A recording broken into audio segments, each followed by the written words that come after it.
ഇപ്പോൾ വരുന്ന വാർത്തയിലേക്കാണ് നമ്മൾ പോകുന്നത്. എറണാകുളം MC റോഡ് കാലടിയിൽ 5 വാഹനങ്ങൾ കൂട്ടിയിടിച്ച് അപകടമുണ്ടായിരിക്കുന്നു. പരിക്കേറ്റ 4 പേരെ ആശുപത്രിയിൽ പ്രവേശിപ്പിച്ചു. 3 കാറുകളും ബൈക്കും ഓട്ടോയുമാണ് കൂട്ടിയിടിച്ചത്. അർജുൻ മട്ടന്നൂർ നൽകും വിവരങ്ങൾ. അർജുൻ, തിരക്കേറിയ റോഡാണ്. എങ്ങനെയാണ് ഈ 5 വാഹനങ്ങൾ കൂട്ടിയിടിക്കുന്ന ഒരു സാഹചര്യം ഉണ്ടായത്? വിനീത, ഈ തിരക്കേറിയ റോഡിൽ വൈകിട്ട് അല്പസമയം മുമ്പാണ് ഈ അപകടമുണ്ടായത്. 4:30 കൂടിയാണ് ഇത്തരമൊരു അപകടമുണ്ടായത്.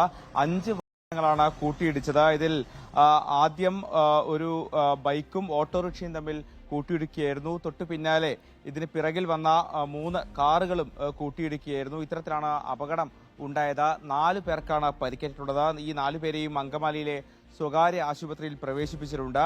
എന്തായാലും ഈ കാലടി MC റോഡിൽ വലിയ ഗതാഗത കുരുക്കാണ് ഇപ്പോഴും ഉള്ളത്. ഈ വാഹനങ്ങൾ അവിടെ നിന്ന് പൂർണ്ണമായും മാറ്റാൻ കഴിയാത്തത് കൊണ്ട് തന്നെ MC റോഡിൽ വലിയ ഗതാഗത കുരുക്ക് ഇപ്പോൾ അനുഭവപ്പെടുന്നുണ്ട്. പെരുമ്പാവൂർ ഭാഗങ്ങളിലേക്ക് പോവുകയായിരുന്നു ഈ വാഹനങ്ങൾ. അപ്പോഴാണ് അപകടം ഉണ്ടായത്. എന്തായാലും ഇന്ന് രാവിലെയും ഇത്തരത്തിൽ അപകടം ഉണ്ടായിരുന്നു. പ്രത്യേകിച്ച് രാവിലെ പാലാരിവട്ടത്തടക്കം KSRTC ബസ്സുകൾക്കിടയിൽ ബൈക്ക് കുരുങ്ങി 2 പേർക്ക് ദാരുണാന്ത്യം സംഭവിച്ചിരുന്നു.